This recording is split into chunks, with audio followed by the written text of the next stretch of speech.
Donna Heifel Performance Group. Glad you're driving along with me today. Last night I was reading Anne Lamott, and Anne Lamott wrote a phenomenal book called Bird by Bird. If you ever want to write, you've got to read that book. And I was reading the book and thinking about change, and she talked in one of the chapters about perfectionism being the enemy of writing, and the fact that if you try to get all your ducks in a row first and get everything perfect, that you'll never get started. Well, it made me realize that perfectionism is also the enemy of change. I was talking to somebody a few days ago. They've been working on a change initiative with a company for over a year. And so I said, well, what's going on? What kind of change have you all gotten? What's moved forward? And they said, well, we're still working on the plan, and now we're working on doing some measurement and some surveys so that when we roll the change out, we can get instant reports on who's changed and who hasn't. And I sat there and looked at them and thought, it's been a year.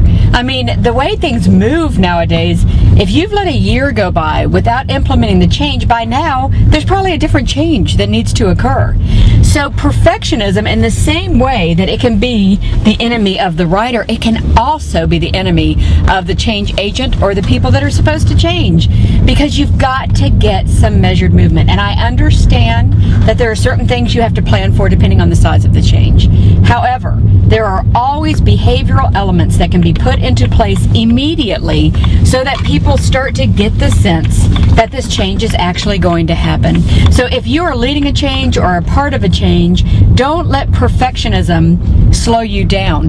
Don't let sitting down and saying, well, is the plan perfect yet? Is the plan perfect yet? It's kind of that thing of ready, aim, aim, aim, aim, aim, because you know when you fire that decisions are made and you've got to live with those consequences. And sometimes it's the lack of courage in us that keeps perfecting and hoping somehow that if we can do this plan right, then the change will happen. Well, you know what?